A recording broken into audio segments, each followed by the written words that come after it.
Baiklah sobat semuanya, telah rilis surat edaran terbaru dari Pan-RB tertanggal 14 Maret tahun 2023, yaitu tentang pengadaan ASN tahun 2023. Nah, sobat semuanya, di sini kita mencoba untuk mengklasifikasikannya dan ternyata di sini ada 9 jenis kebutuhan CASN tahun 2023 yang mana di sini terbagi ke dalam formasi CPNS dan juga P3K tahun 2023.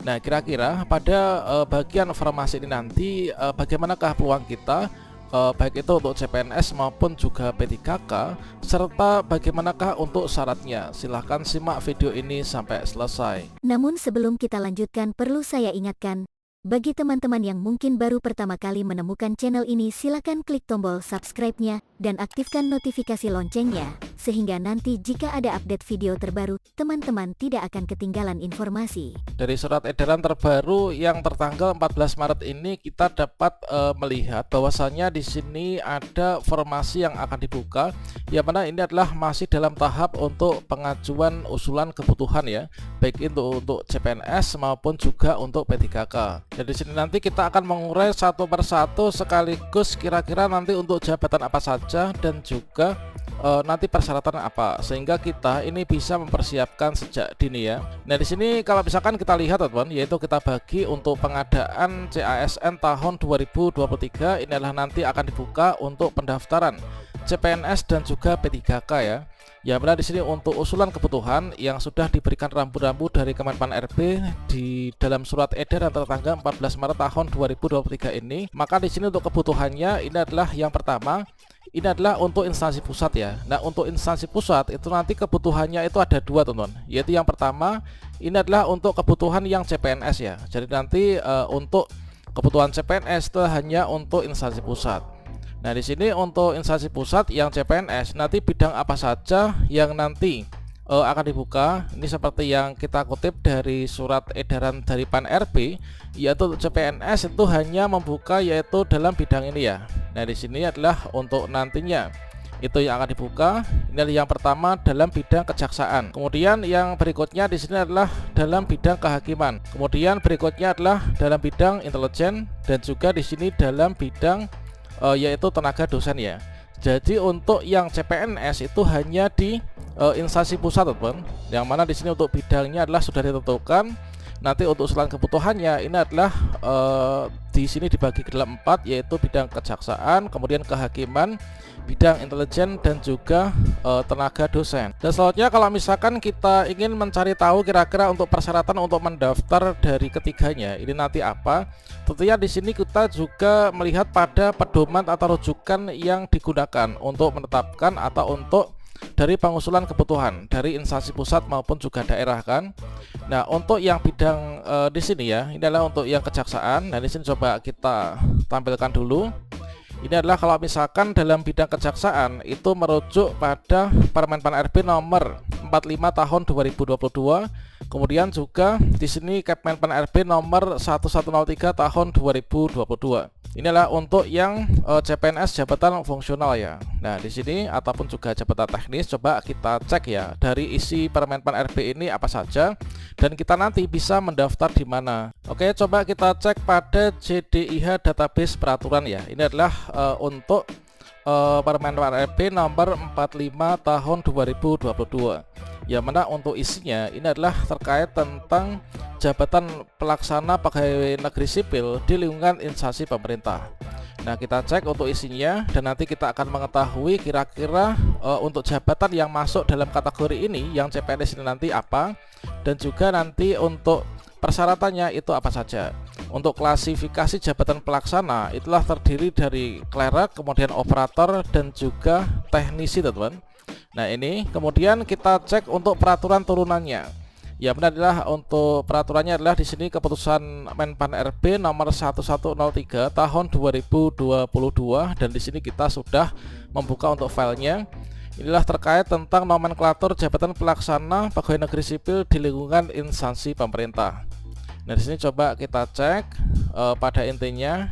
Nah, di sini adalah untuk jabatan pelaksana itulah terdiri dari clerk, operator, dan juga teknisi. Dan selanjutnya di sini untuk klasifikasinya, nah untuk klasifikasi clerk ini adalah daftar nomenklatur jabatan pelaksana bagi PNS di lingkungan instansi pemerintah yang di sini adalah nanti dibuka di pusat ya.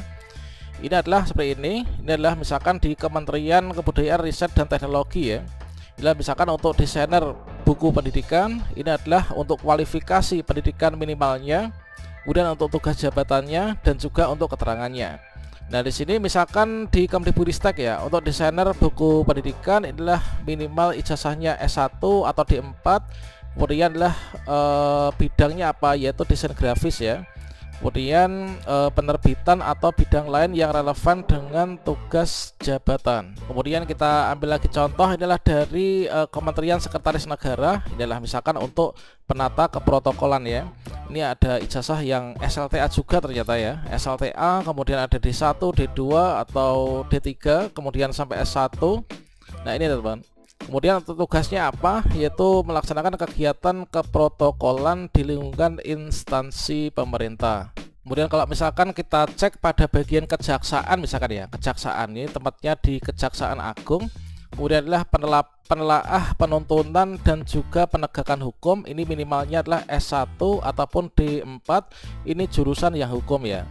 Nah ini kemudian untuk sekretariat Mahkamah Agung, ini misalkan untuk jabatan yang analis perkara peradilan, ini minimalnya S1 atau D4, yaitu bidang hukum teman-teman. Inilah sudah ditentukan untuk ijazah yang nanti bisa mendaftar. Ini adalah untuk di instansi teknis yaitu Kejaksaan Agung, kemudian Kementerian Hukum dan HAM.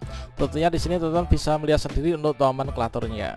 Kemudian untuk kualifikasi pendidikan atau ijazah minimalnya ini ada yang SMA, kemudian S1. Nah ini kemudian terkait tentang di sini adalah Kementerian Hukum dan Hak Asasi Manusia misalkan ya. Ini adalah nomenklaturnya pengelola administrasi pemasyarakatan. Nah inilah biasanya kemarin ditempatkan di mana? Yaitu ditempatkan di lembaga pemasyarakatan ya. Itu adalah biasanya ini adalah menggunakan boleh ijazah SMA ataupun juga SMK. Nah inilah untuk bidang jabatan yang teknis ya. Nah ini kemudian kalau misalkan kita di bagian berikutnya yaitu yang selain clerk ya. Kalau misalkan kita melihat pada klasifikasi operator ya. Inilah untuk operator daftar nomenklatur jabatan pelaksana bagi pegawai negeri sipil di lingkungan instansi pemerintah. Nah di sini mungkin teman-teman yang tenaga kependidikan ya, mungkin saja nanti bisa memantau di sini kalau misalkan nanti memungkinkan untuk bisa mendaftar. Misalkan di sini untuk di Kementerian Kelautan dan juga Perikanan ya. Ini adalah penata kelola kelautan dan perikanan. Inilah untuk ijazah-ijazah yang nanti kita bisa mendaftar ke sana ya. Kemudian untuk tugas jabatannya apa? Melakukan kegiatan tata kelola dan pengkajian di bidang kelautan dan perikanan. Namun untuk CPNS dalam bidang ini tentunya sepertinya tidak akan dibuka ya, dikarenakan sudah ditentukan yaitu dalam bidang kejaksaan, kehakiman, kemudian juga bidang intelijen teman-teman. Nah ini adalah kita bisa melihat ini adalah sebagai rujukan untuk nanti pengusulan formasi ya di tahun 2023 ini. Dan selanjutnya untuk yang klasifikasi teknisi ya, inilah daftar nomenklatur jabatan bagi PNS di lingkungan instansi pemerintah untuk klasifikasi teknisi. Nah ini teman-teman, ini adalah untuk nanti penempatannya, kemudian untuk di bagian bidang kita apa, kemudian berikutnya syarat untuk nanti kita itu bisa mendaftar di sana itu seperti apa. Kemudian untuk kualifikasi pendidikan minimal detail programnya, kemudian di sini sudah ditentukan ya. Kemudian sertifikat keahlian yang mesti dimiliki, nah seperti ini. Kemudian sertifikat keterampilannya, ini adalah persyaratan yang harus dimiliki ya ketika kita ingin mendaftar ke sana. Selanjutnya untuk yang CPNS bidang tenaga dosen, inilah merujuk pada untuk pedomannya. Ini dari kebutuhan yang nantinya akan diajukan oleh Kemdikbudristek ya. Dan berikutnya kalau misalkan kita melihat untuk yang P3K, untuk yang P3K di instansi pusat itu seperti apa? Inilah untuk P3K di pusat, coba kita cek ya. Nah di pusat itu adalah nanti membuka P3K jabatan fungsional atau P3K teknis ya, dan juga nanti P3K kesehatan. Kemudian terkait tentang pedoman atau rujukan yang nantinya dipakai itu adalah dari Kepmenpan RB nomor 158 tahun 2023, dan juga untuk yang kesehatan dari. Kemudian untuk yang P3K kesehatan di instansi pusat, rujukannya dari Kemenkes ya. Nah, coba sekarang kita cek untuk P3K jabatan fungsional, inilah dari Kemenpan RB nomor 158 tahun 2023. Dan sedangkan nanti untuk yang di instansi daerah, inilah untuk yang di pusat nanti yang diadakan ini. Kemudian untuk yang di instansi daerah, inilah nanti yang dibuka itu hanya untuk P3K ya. Nah, untuk P3K yang dibuka itu adalah nanti yang dibuka adalah yang pertama untuk P3K guru ya, kemudian P3K kesehatan dan juga P3K teknis. Kemudian terkait tentang pedoman atau rujukan untuk pengusulan kebutuhannya, ini adalah untuk P3K guru itu nanti mengacu dari data kebutuhan Kemdikbudristek, teman-teman. Seperti yang kita ketahui, untuk Kemdikbudristek kemarin telah memaparkan untuk PT kebutuhan di tahun 2023 ya. Kemudian untuk P3K kesehatan ini adalah dari Kemenkes, kemudian juga untuk P3K teknis inilah dari Kemenpan RB nomor 158 tahun 2023. Nah, terkait tentang syaratnya untuk P3K guru ini adalah tentunya seperti yang telah disampaikan sebelumnya. Itulah nanti akan diutamakan untuk penempatan guru-guru di sekolah negeri ya, baik itu P1, P2 maupun juga P3. Nah, untuk persyaratan bisa mendaftar ke sana itu tentunya harus terdaftar di Dapodik, teman-teman. Kemudian untuk yang, dan semoga saja untuk yang Kemdikbud ini nanti termasuk juga teman-teman lulusan PPG Prajabatan nanti bisa mendaftar ya melalui jalur PPG.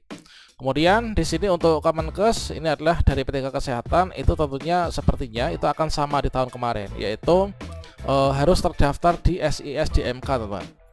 Dikarenakan memang berkomitmen untuk menuntaskan honorer dulu ya. Nah, kemudian untuk P3K teknis ini adalah tentunya meskipun di sini kita termasuk yang fresh graduate, ini adalah juga mendaftar. Ini nanti persyaratannya akan sama ya, yang mana pada intinya itu harus sesuai dengan bidang kualifikasi akademiknya dengan formasi yang dilamar, dan minimal itu untuk P3K teknis harus memiliki pengalaman ya. Tentunya nanti akan ditunjukkan, dibuktikan dengan SK pengalaman kerja. Nah, demikian kira-kira terkait tentang jenis pengadaan yang dari 9 ini nanti teman-teman bisa memetakan kira-kira nanti bisa mendaftar di mana. Nah, berikutnya kalau misalkan kita melihat ini ada hal yang baru yang perlu kita ketahui ya, bahwasanya seperti yang telah disampaikan dalam surat edaran terbaru ini, bahwasanya di sini nanti untuk pengajuan dari peta kebutuhan inilah maksimal tanggal 30 April tahun 2023. Nah, jika di tanggal 30 April 2023 ini adalah tidak mengajukan formasi, maka dianggap yaitu di daerah tersebut itu tidak melaksanakan pengadaan ASN tahun 2023. Oke, demikian, semoga kita sukses semua ya di tahun ini menjadi ASN P3K entah itu CPNS. Semoga bermanfaat. Wassalamualaikum warahmatullahi wabarakatuh.